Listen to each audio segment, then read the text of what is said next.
Hare Krishna, my dear devotees. Welcome back to the daily readings of Srila Prabhupada's books. Right here in the live studios in Hythe, Kent, Southeast England, just a stone's throw to the English Channel. We're here trying to preserve, archive, if you'd like, the reading out loud of Srila Prabhupada's books, cover to cover, as many and as much as we possibly can before Krishna calls us back to the spiritual world.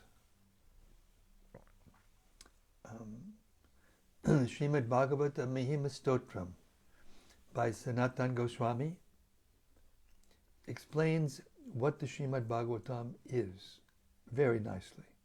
It goes like this. Sarva Shastrabdipi Yusha Sarva Vedaika Satpala Sarva Siddhanta Ratnaja Sarva Lokaika Drik Prada. O nectar from the ocean of all scriptures, singular fruit of all the Vedas, rich mine of the precious gems of all conclusive truths, you are the only giver of sight to all the worlds. Sarva Bhagavata Purāṇa Śrīmad-Bhāgavata Prabho Kali Dvanduditaditya Sri Krishna Parivartita. O life air of all the Supreme Lord's devotees, O Master Srimad-Bhagavatam, you are the sun risen in the darkness of Kali. You are the exact image of Sri Krishna. Paramananda Pataya Prema Varshakshadayate Sarvada Sarvasevyaya Sri Krishnaya Namostume. I bow down to you, who are supremely blissful to read. Your every syllable pours down a flood of prema. You can always be served by everyone. You are Sri Krishna himself. Madeka Bando Matsangin Madguru Man Mahadana Mannistadaka Mad Bhagya Mad Ananda Namostute. My only friend, my constant companion, my spiritual master, my great wealth, my savior, my good fortune, my source of ecstasy, I bow down to you. Asadu saduta dayin atini chochata kada hanamun chagadachin mam premnarit kantayokspura. O bestower of saintliness to the unsaintly, O exalter of the most fallen, please never leave me. Always appear in my heart and my voice with pure love. Om Namo Bhagavate Vasudevaya. Om Namo Bhagavate Vasudevaya. Om Namo Bhagavate Vasudevaya. So, we reach the 8th chapter of the 2nd canto of Śrīmad-Bhāgavatam, and Maharaj Parīkṣit is asking a series of questions which are so deep and comprehensive, you can practically understand the philosophy just by reading the questions. But what to speak of to answer these questions? This is very high inquisitiveness, very perfect questions, and we're going to get the whole Śrīmad-Bhāgavatam as the perfect answers. Questions by King Parīkṣit. We'll begin with text 22.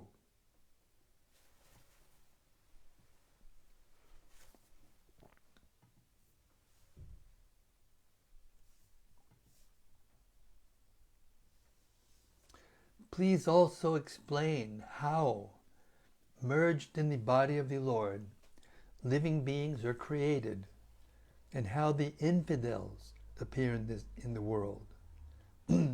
Also, please explain how the unconditioned living entities exist. Purport.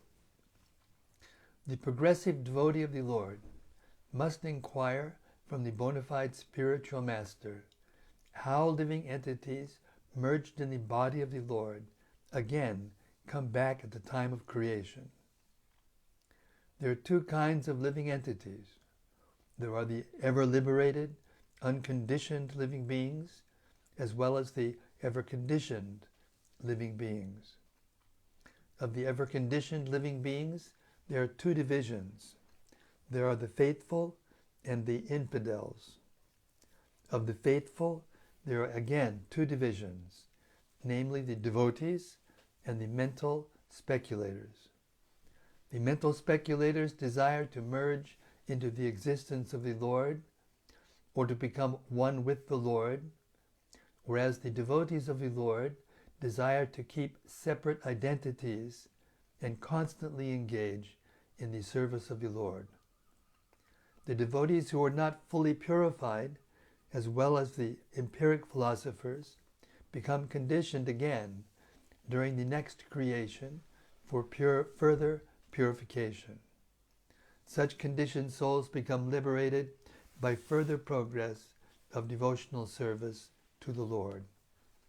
Maharaj Parīkṣit asked all these questions from the bona fide spiritual master in order to become fully equipped in the science of God. Text 23. The independent personality of Godhead enjoys his pastimes by his internal potency, and at the time of annihilation gives them up to the external potency, and he remains a witness to it all. Purport. Lord Sri Krishna, being the Supreme Personality of Godhead and fountainhead of all other incarnations, is the only independent person. He enjoys his pastimes by creation as he desires and gives them up to the external energy at the time of annihilation. By his internal potency only, he kills the demon Purāṇa, even though enjoying his pastimes in the lap of his mother Yashoda. And when he desires to leave this world, he creates the pastimes of killing his own family members, Yadukula, and remains unaffected by such annihilation. He is the witness of everything that is happening, and yet he has nothing to do with anything. He is independent in every respect. Maharaj Parīkṣit desired to know more perfectly, for a pure devotee ought to know well. Text 24. O great sage, representative of the Lord, kindly satisfy my inquisitiveness in all that I have inquired from you, and all that I may not have inquired from you, from the very beginning of my questionings. Since I am a soul surrendered unto you, please impart full knowledge in this connection. Purport. The spiritual master is always prepared to impart knowledge to the disciple, and specifically when the disciple is very inquisitive. Inquisitiveness on the part of a disciple is greatly necessary for the progressive disciple. Maharaj Parīkṣit is a typical disciple because he is perfectly inquisitive. If one is not very inquisitive about self-realization, one need not approach a spiritual master simply to make a show of discipleship. Not only is Maharaj Parīkṣit inquisitive concerning all he has inquired about, but he is also anxious to know about what he has not been able to inquire. Factually, it is not possible for a man to inquire about everything from the spiritual master, but the bona fide spiritual master is able to enlighten the disciple in every way for the disciple's benefit. Text 25.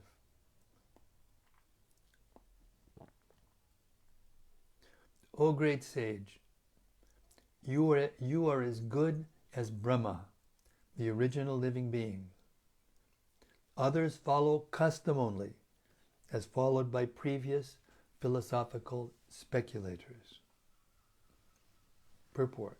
It may be argued that Shukadeva Goswami is not the only authority of perfect knowledge and transcendence, because there are many other sages and their followers.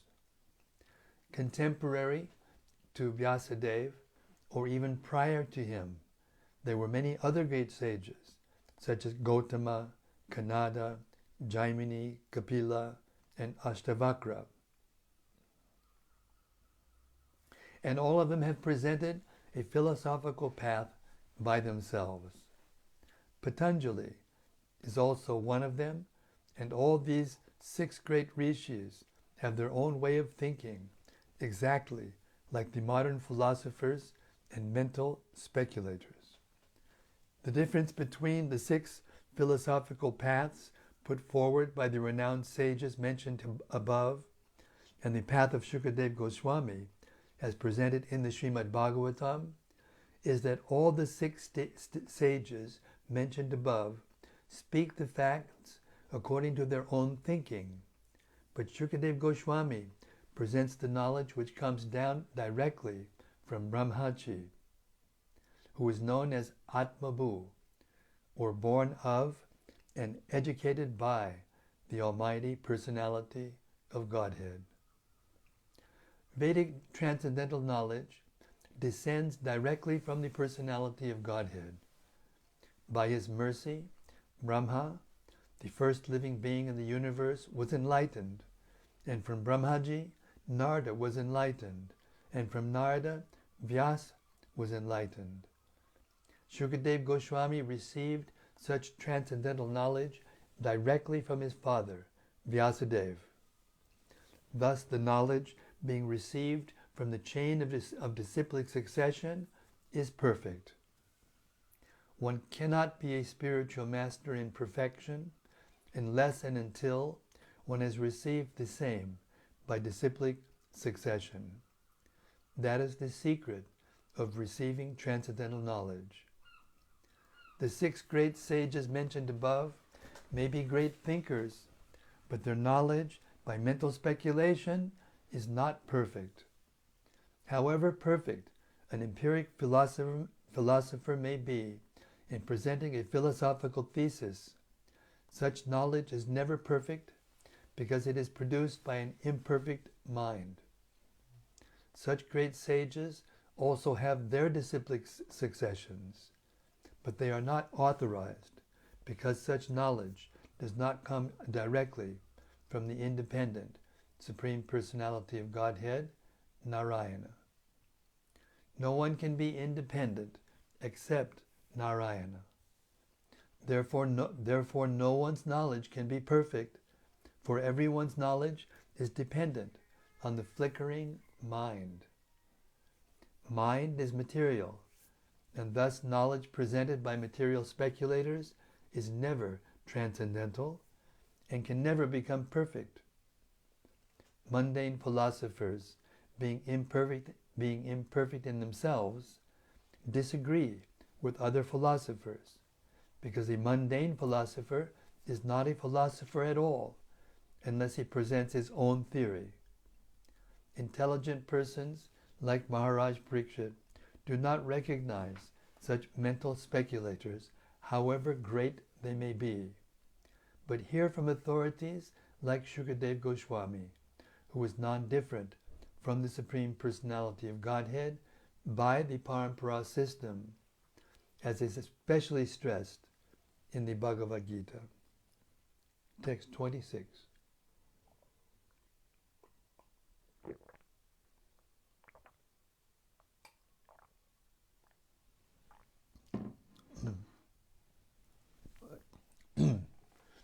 O learned Brahmana, because of my drinking the nectar of the message of the infallible Personality of Godhead, which is flowing down from the ocean of your speeches, I do not feel any sort of exhaustion due to my fasting. Purport. The disciplic succession from Brahma, Narada, Vyasa, and Shukadev Goswami is particularly different from others. The disciplic successions from other sages are simply a waste of time, being devoid of a Chucha Katha, or the message of the infallible Lord. The mental speculators can present their theories very nicely by reason and arguments, but such reasons and arguments are not infallible, for they are defeated by better mental speculators. Maharaj Parīkṣit was not interested in the dry speculation of the flickering mind, but he was interested in the topics of the Lord, because factually he felt that by hearing such a nectarian message from the mouth of Shukadev Goswami, he was not feeling any exhaustion, even though he was fasting because of his imminent death. One can indulge in hearing the mental speculators, but such hearing cannot endure for any length of time. One will be exhausted very soon from hearing such hackneyed ways of thinking, and no one in the world can be satisfied simply by hearing such useless speculations. The message of the Lord, especially from a personality like Shukadev Goswami, can never be tiring, even though one may be exhausted from other causes.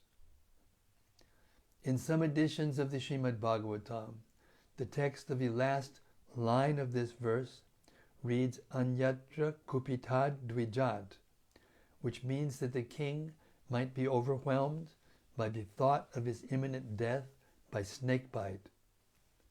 The snake is also twice born, and its anger is compared to the cursing Brahmana boy who was without good intelligence.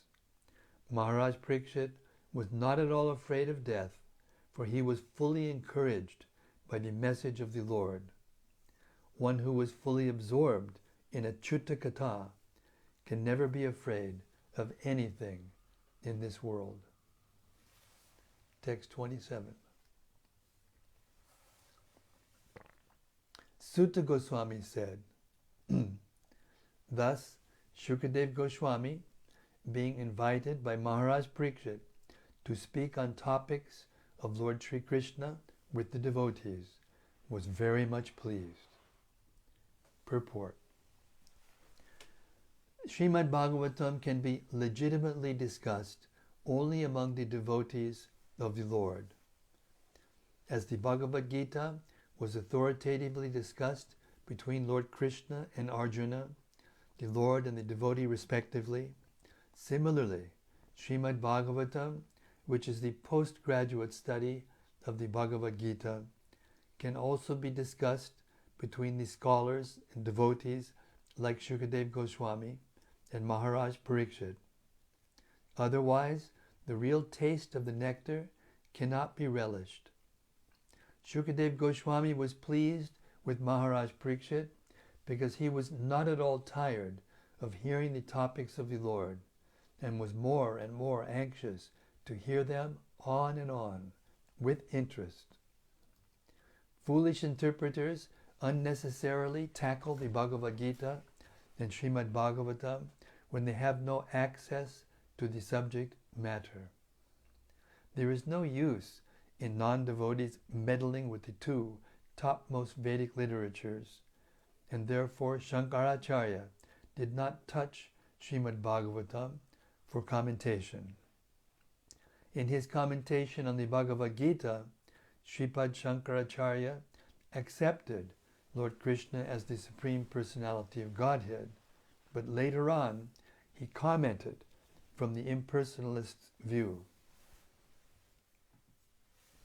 But being conscious of his position, he did not comment on the Śrīmad-Bhāgavatam. Srila Shukadev Goswami was protected by Lord Krishna, Vide Brahma Vaibhata Purāṇa, and therefore he is known as Brahmarata.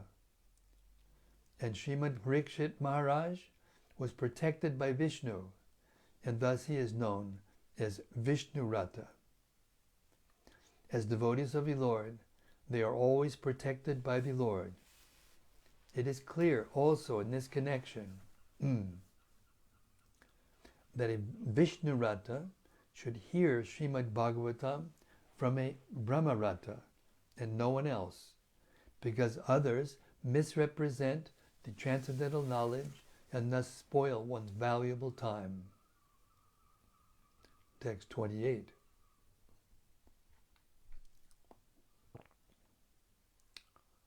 Praha Bhagavatam Nama Purāṇam Brahma Sangitam Brahmane Bhagavat Proktam Brahmakalpa Upagate. He began to reply to the inquiries of Maharaj Parīkṣit by saying that the science of the personality of Godhead was spoken first by the Lord himself to Brahma when he was first born. Śrīmad-Bhāgavatam is the supplementary Vedic literature, and it is just in pursuance of the Vedas. Purport.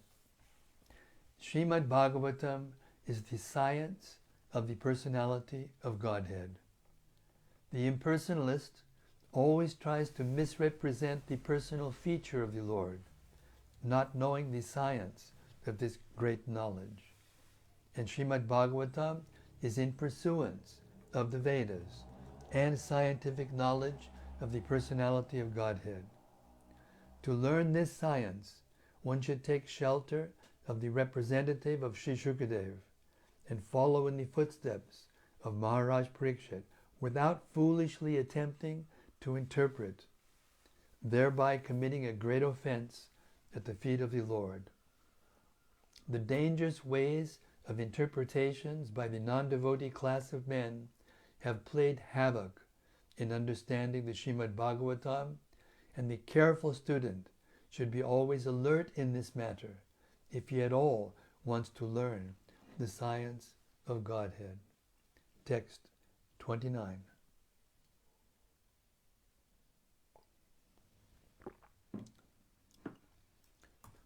He also prepared himself to reply to all that King Parīkṣit had inquired from him. Maharaj Parīkṣit was the best in the dynasty of the Pandus, and thus he was able to ask the right questions from the right person. Purport. Maharaj Parīkṣit asked many questions, some of them very curiously, to know things as they are, but it is not necessary for the master to answer them in the order of the disciples' inquiries, one after the other. But Shukadev Goswami, experienced teacher that he was, answered all the questions in a systematic way as they were received from the chain of disciplic succession, and he answered all of them without exception. Thus end the Bhaktivedanta purports of the second canto, 8th chapter of Śrīmad-Bhāgavatam, entitled Questions by King Parīkṣit.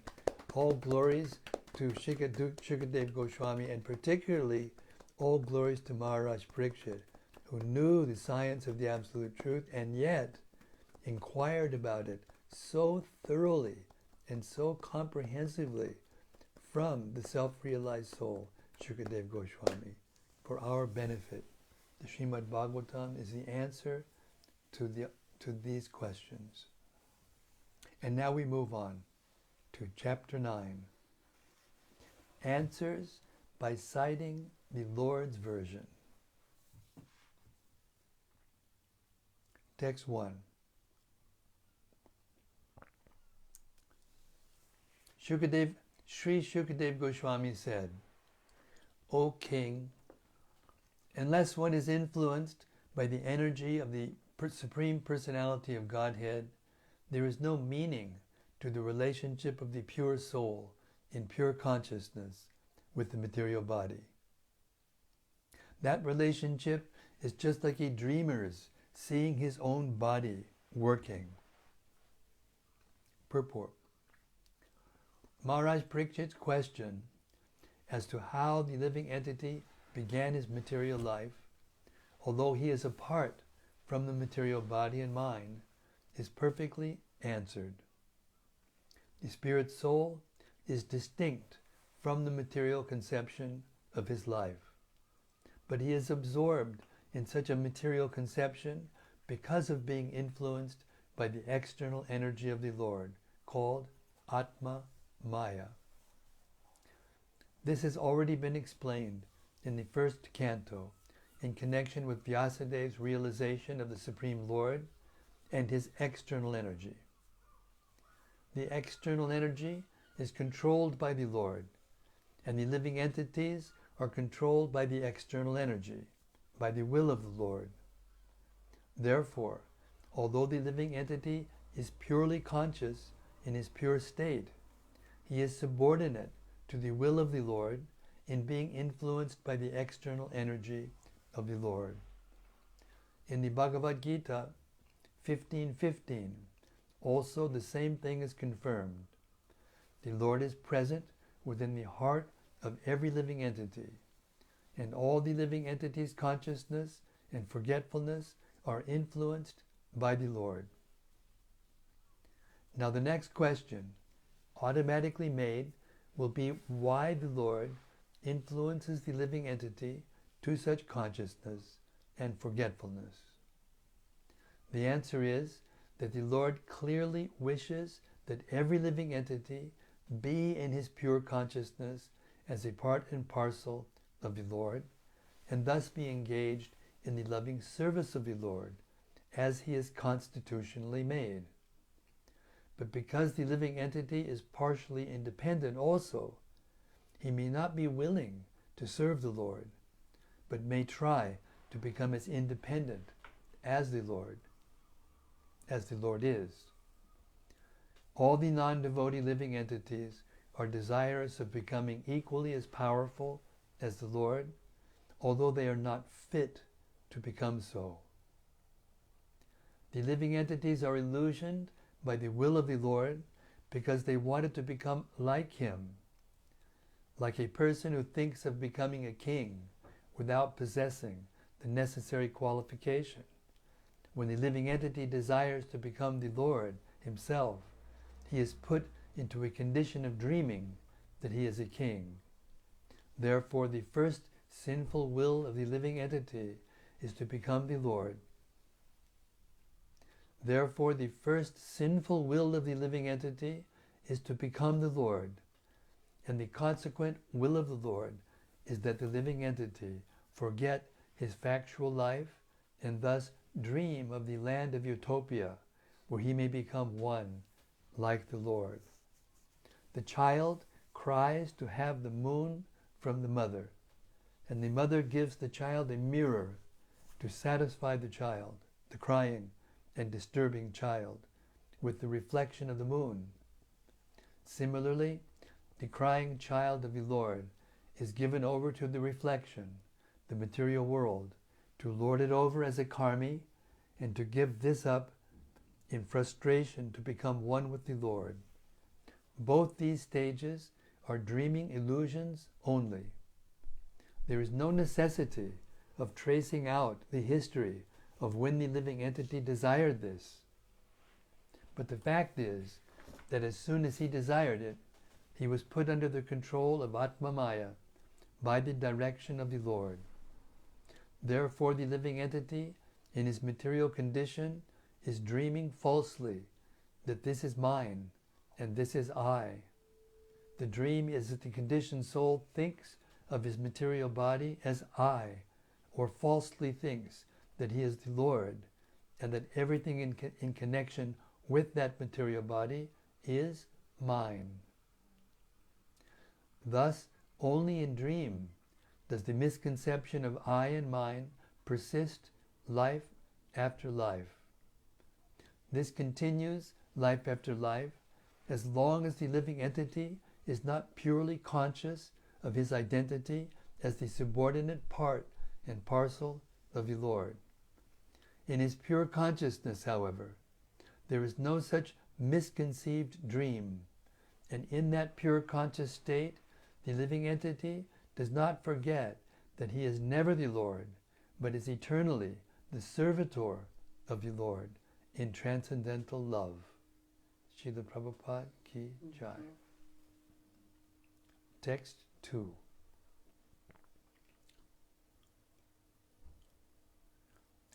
The illusioned living entity appears in so many forms offered by the external energy of the Lord. While enjoying in the modes of material nature, the encaged living entity misconceives, thinking in terms of I and mine. Purport. The different forms of the living entities are different dresses offered by the illusory external energy of the Lord according to the modes of nature. And the living being desires to, and the living, let me see, where I lost my place. Let's start this paragraph again. The different forms of the living entities are different dresses offered by the illusory external energy of the Lord according to the modes of nature the living being desires to enjoy. The external material energy is represented by her three modes, namely goodness, passion, and ignorance. So even in the material nature, there is a chance of an independent choice by the living entity, and according to his choice, the material energy offers him different varieties of material bodies.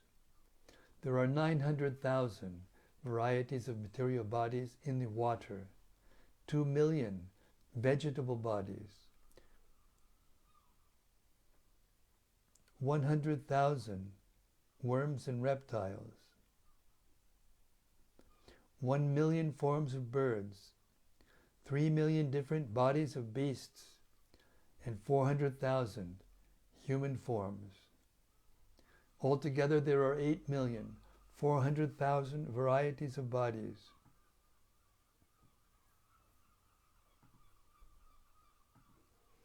Altogether there are 8,400,000 varieties of bodies in different planets of the universe, and the living entity is traveling by so many transmigrations according to different modes of the enjoying spirit within himself. Even in one particular body, the living entity changes from childhood to body, from boyhood to youth, from youth to old age, and from old age to another body created by his own action. The living entity creates his own body by his personal desires, and the external energy of the Lord supplies him the exact form by which he can enjoy his desires to the fullest extent.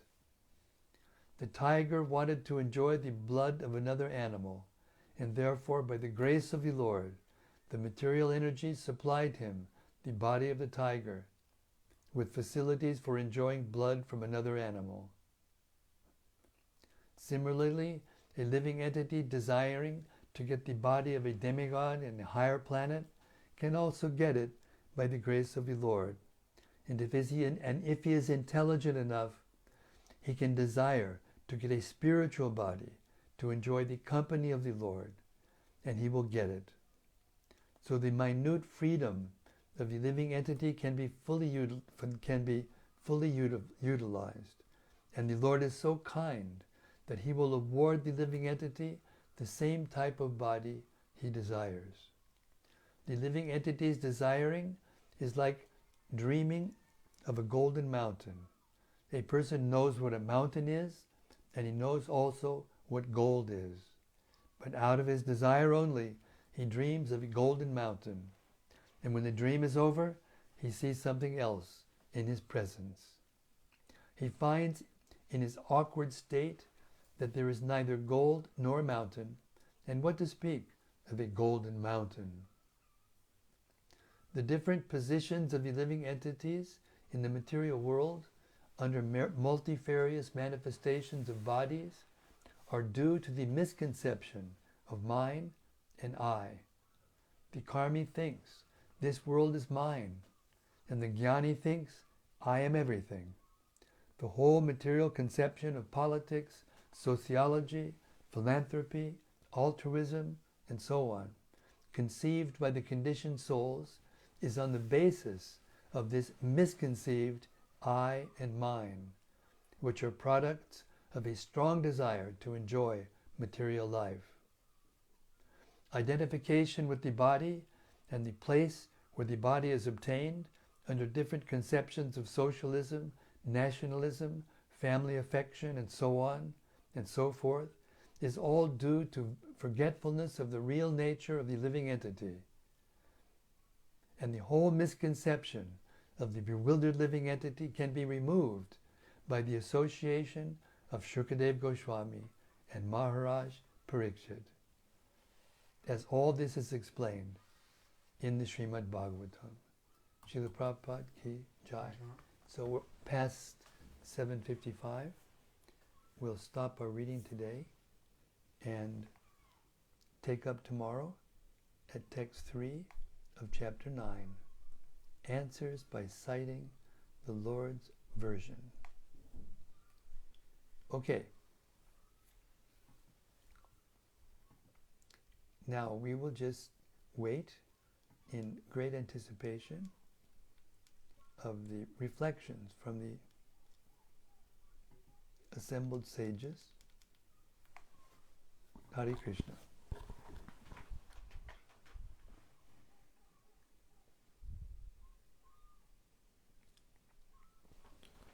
Rati Manjari says, Jai Guru Maharaj. Rati Manjari, Keshav Bharidas Goswami says, Jai Rati.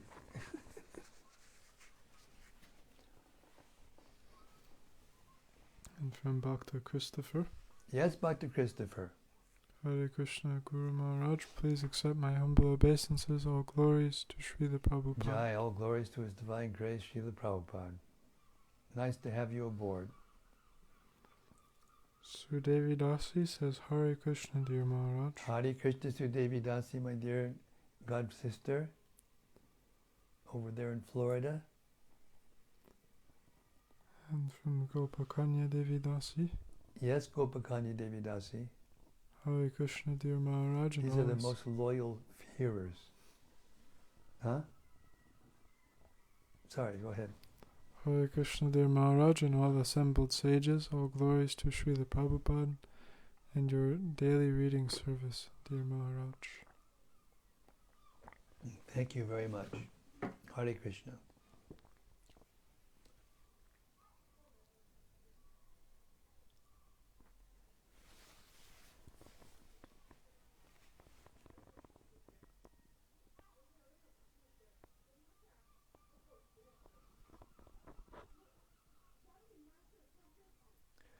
Hare Krishna, Hare Krishna, Krishna, Hare Hare, Hare Rama, Hare Rama, Rama Rama, Hare Hare, Hare Krishna. It's Easter Monday. That's what they call it here. Bank holiday. Everybody's off work today. Maybe everybody's out partying or something. Or visiting, or whatever. Festivaling. Okay, Hare Krishna. From Bhakta Rupa. Hare Krishna Bhakta Rupa. Thanks for reading, Maharaj. Please accept my humble obeisances, all glories to Srila Prabhupada. Jai Prabhupada.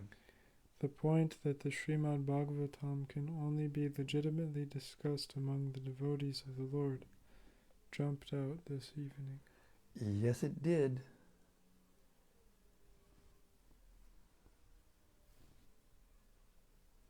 Sometimes we meet people who want to discuss their ideas on the Bhagavatam or Gita, but they really have nothing to say. That's right. Because everyone, as we heard, maybe I'll put it a little different way, but as we just heard, everyone is so desirous of being the authority. That's what it means when Prabhupada says, and Shukadev Goswami says, that they have a desire to know, a curiosity or a desire to know what it would be like to be the Lord. In other words, they want to be the authority. Not just the authority on something, but the supreme authority.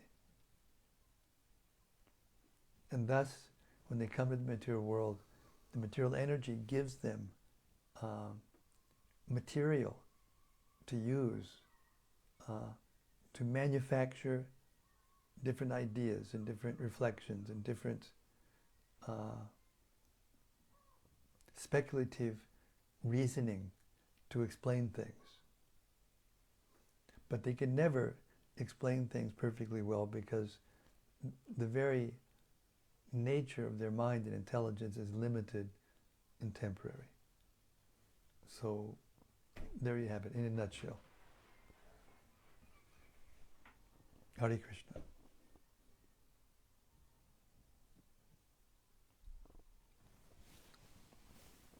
And this is Aravind from the Atma Lounge.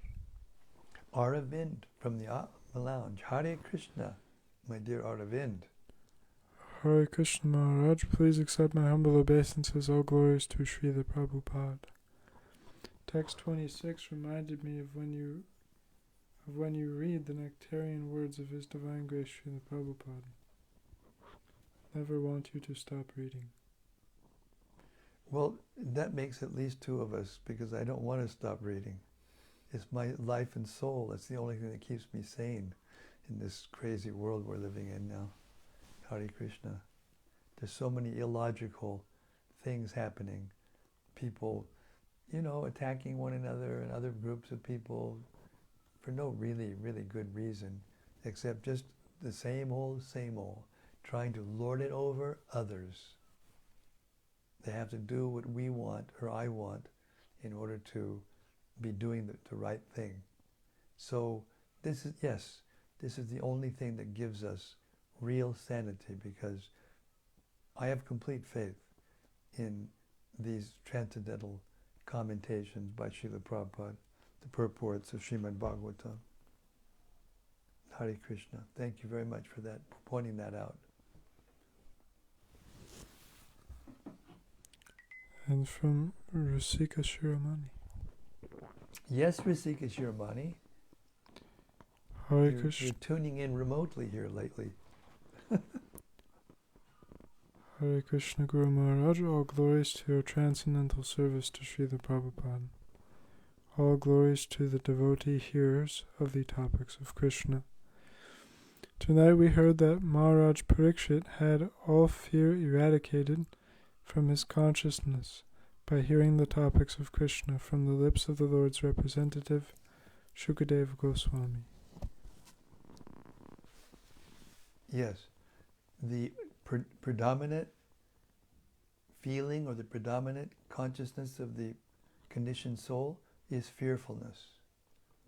It's everywhere. And this fearfulness can only be eradicated by transcendental knowledge of the Supreme Personality of Godhead, and the knowledge of how the Lord creates and how things are going on, what the purpose of it all is, what the conditioned soul's options are, and how he can actually come out of illusion and live in reality.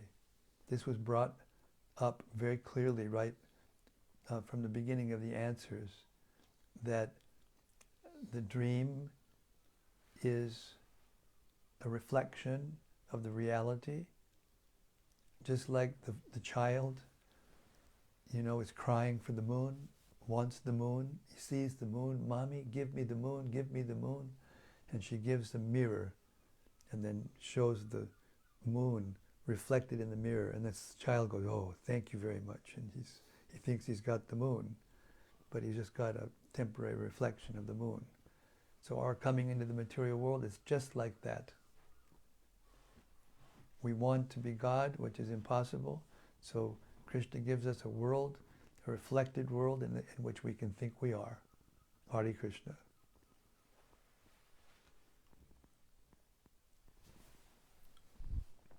And more from Bhakti-Rupa. Yes, Bhakti-Rupa. He says, today was an exciting day. We moved into our temporary location whilst our new temple gets built today. We brought Prabhupada and Gaura-Nitai down the street to the new location with Kirtan. A lot happening here in Wales by their mercy. Wow.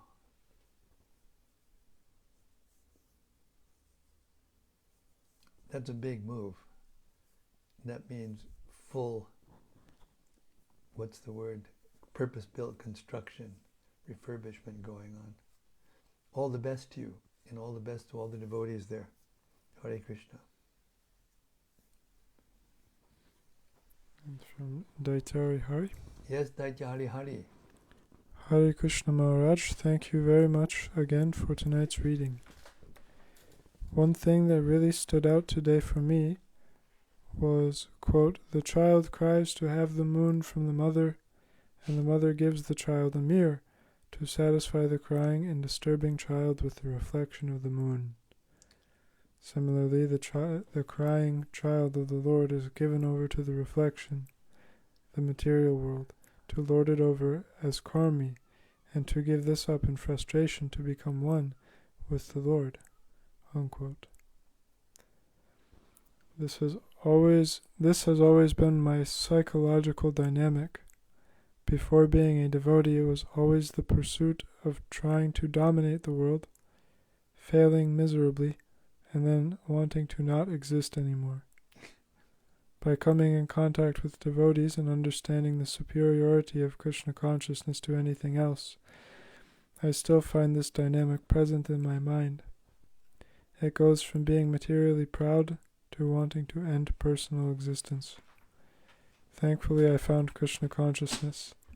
It's the only thing that gives me a semblance of sanity and direction. Yes, thank you very much. That's a wonderful reflection, and it's a train of thought that is oftentimes in Prabhupada's purports, paraphrased, the famous verse in Brahma's prayers in 10th Canto, 14th chapter, Tattenu kampam susamikshamanam. And in the purport to that verse, Sridhar Swami comments that until the devotee is completely perfect, even though he's sincere, and even though he's surrendered to the Lord, there may be a remnant of material desire there still in the heart. And therefore, the Lord, now I'm talking about after the person is surrendered. And as far as I'm concerned, anybody who has joined this movement, taken initiation, and taken his vows, and is following the process of devotional service under the direction of Srila Prabhupada and his representative, he is in that position. He has surrendered to the Lord, to his capacity. So the Lord, once one does that, he administers medicine to the soul. And this isn't the same as karmic reactions. It may appear externally to be like sinful reactions or karmic reactions, but it's actually medicine being administered by the hand of the Lord personally.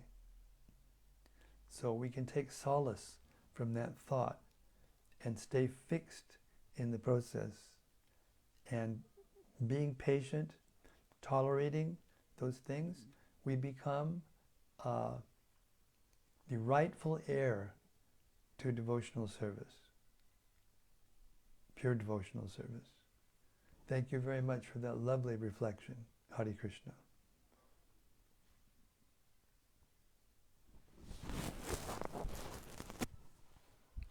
And from Jagamohan. Yes, Jagamohan. Hare Krishna, dear Maharaj, please accept my respectful obeisances. Jai, glories to Srila Prabhupada. I missed the live broadcast the last 3 days as I was traveling to visit my mother. As I felt separation from the live daily readings, I felt very fortunate for the Chaitanya Charitamrita audiobook. I was able to listen to the transcendental reading the entire road trip. Thank you so much for the service of reading out loud. All glories to His divine grace. Well, thank you very much. That makes me feel really happy that a devotee is using the audiobook of the CC, in such circumstances to keep himself Krishna conscious. That's wonderful. Thank you so much. Thank you so much.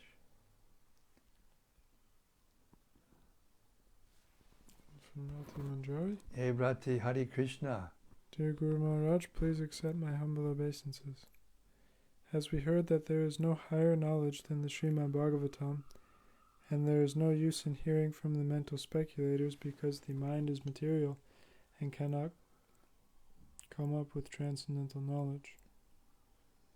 As I was hearing that, I reflected upon the fact that at different times in my life I have felt a need for psychological support and have sought it through reading psychological books or speaking with therapists and so on.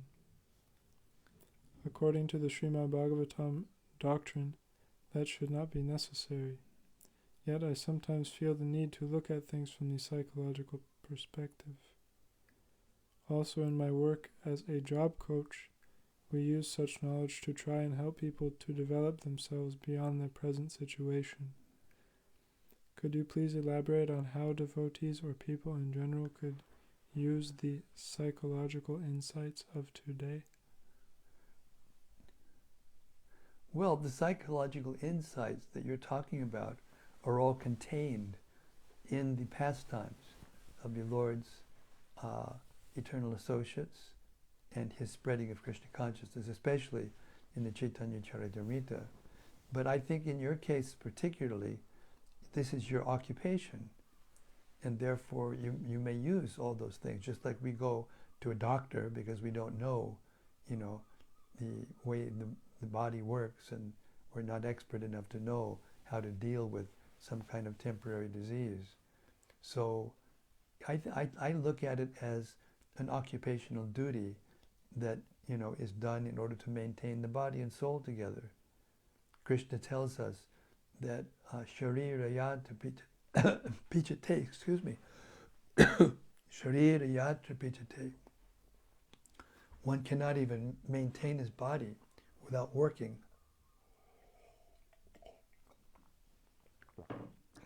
So it's a clean, relatively clean. Excuse me, I just lost my voice. Pardon me. Yes. As I was saying, it's like, because everyone has to work in order to maintain themselves in this world, that service that you've accepted as a profession is a clean one. It's aiming at helping people become more settled, and so on and so forth. So I don't think there's anything wrong with it at all for you to do that. I wouldn't say that everybody needs it, I wouldn't say that it's absolute or that it's the only solution to those kinds of problems. I would say that the best way to kind of synthesize these two ideas is to search in the Bhagavatam and the Chaitanya Charitamrita themselves for those same principles and examples of those same principles. And if you use those examples, then your helping others will become empowered. How to do that, that's up to you, because you know the ins and outs of the occupation, which I don't. Hare Krishna.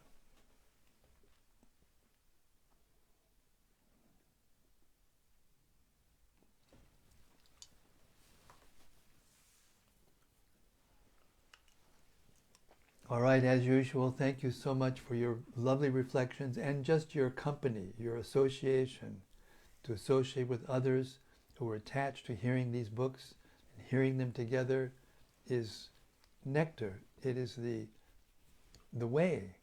It is the way to transcend the modes of nature and come to our constitutional position in which we can be satisfied, actually satisfied. You have something else? Okay. Rati Manjari says, thank you for such a broad-minded answer. Hare Krishna, Radhe Hari Bol. And then from Bhakta Oliver. Yes, Bhakta Oliver. Hare Krishna Maharaj, please accept my humble obeisances. All glories to Srila Prabhupada. Thank you for reading tonight. Tonight I heard the distinct significance of the Brahma Sampradaya, being that our disciplic succession, due to coming from a perfect source, gives perfect transcendental knowledge, as opposed to speculative, imperfect lineages. Also really appreciated Shukadev Goswami's great analogy of the dreamer seeing his own body working, and Prabhupada's elaborate explanation of the living entity's connection with the material world through the Lord's external energy, in reciprocation with the living entity's desire to falsely play God. Yes. It's so satisfying to hear how I've ended up in this material world in a way that makes so much sense. Thank you so much. That was a lovely reflection and a very nice paraphrase of an important point, if not the most important point, that we heard today. Thank you very much, Bhakta Oliver. Thank you so much. Hare Krishna. And with that, we'll stop our reading for today, our daily readings for today. Śrīmad-Bhāgavatam ki jai. Samaveda Bhakta Vrinda ki jai. Gaur Premanandi Hari Hari Bol. See you tomorrow night, same time, same place, same topic, as Shukadev Goswami answers the questions of Maharaj Parīkṣit, and the Bhagavatam unfolds before our transcendental ears. Hare Krishna. See you tomorrow. Hari Bol.